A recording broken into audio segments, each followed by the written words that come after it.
Ma belle-mère nous a proposé de se joindre à eux pour l'une de leurs soirées échangistes. J'ai 18 ans, eux presque 50.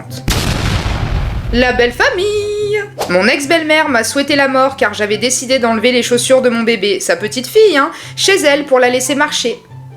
Bah ce qu'il y a de bien c'est que ta belle-mère c'est une femme très raisonnable, elle est pas du tout dans l'excès.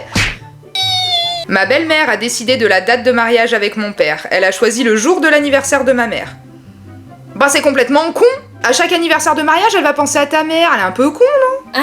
J'avais 18 ans et je vivais avec mon ex chez mes beaux-parents. J'avais pour habitude de me lever vers 9h. Un jour, alors que je pensais être seule, je me suis levée à 7h pour un rendez-vous. Et là, en descendant les escaliers, j'aperçois mon beau-père en train de s'astiquer le manche devant son ordinateur. Je passe à côté de lui et je vois un gros film. J'étais choquée, lui aussi, on ne s'est plus adressé la parole pendant une semaine, le malaise. Mais là, c'est même plus un malaise, là! Aïe!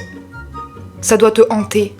Juillet 2015, je me mets en couple. Décembre 2015, je reçois un livre de recettes. Décembre 2016, un livre de recettes. Décembre 2017, des plats de cuisine. Décembre 2018, un livre de recettes. Décembre 2019, d'autres plats de cuisine. Je crois qu'elle a peur pour son fils. Je crois aussi, apparemment, il n'y a pas à insister comme ça.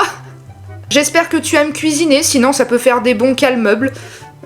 Ma belle-sœur a offert à ma fille pour Noël une peluche accrochée avec des chocolats périmés depuis 3 ans. J'avais pas le choix de lui faire un cadeau parce qu'elle est venue. Bah si t'avais le choix, fais pas de cadeau dans ces cas-là. Excuse-nous d'exister.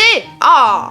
Ma belle-sœur m'invite pour un repas. Au moment du départ, elle a demandé 5 € par enfant et 10 € par adulte pour rembourser ses frais de course pour le repas. J'ai halluciné, ça fait 12 ans qu'on la voit plus. Excuse-moi, je ris, mais elle s'est pris pour le McDo, ta belle-sœur. À ce prix-là, j'espère que c'était bon au moins. Mais le culot! Ma belle-mère me téléphone pour mon anniversaire. Elle me dit « J'ai fait un gâteau pour toi ». Quand je suis arrivée, le gâteau avait été mangé, mais elle avait fait une photo. Il avait l'air bon. C'est tellement lunaire. J'espère que t'as encadré la photo quand même pour garder un souvenir. Un jour, mon ex-belle-mère m'a donné un caleçon, pour homme, en disant que c'était le mien car c'était pas à ses fils ni à son mari. J'ai dit « je suis une fille, c'est pas à moi ». Elle m'a pas cru. Alors nous, on te croit, mais finalement vous avez su à qui il était ce caleçon? Moi, ça m'intéresse de savoir maintenant. J'annonce ma grossesse à ma belle famille. Réponse d'une de mes belles-sœurs. Super, tu l'as fait exprès pour que je sois obligée d'en refaire un pour que ce soit le dernier bébé de la famille. Mais qu'est-ce que tu veux répondre face à ça? En tout cas, ta belle-sœur, elle fait des bébés pour de bonnes raisons. Il y a des gens un petit peu chelous quand même. Ma belle-mère, première rencontre, à peine rentrée dans la maison, pas de bonjour, elle me regarde son fils et lui dit « Eh ben, tu les prends au pied du berceau ?» Ou comment mettre sa nouvelle belle-fille à l'aise.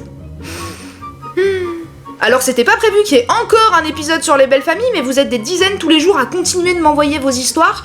Je peux pas garder ça pour moi. Bah oui.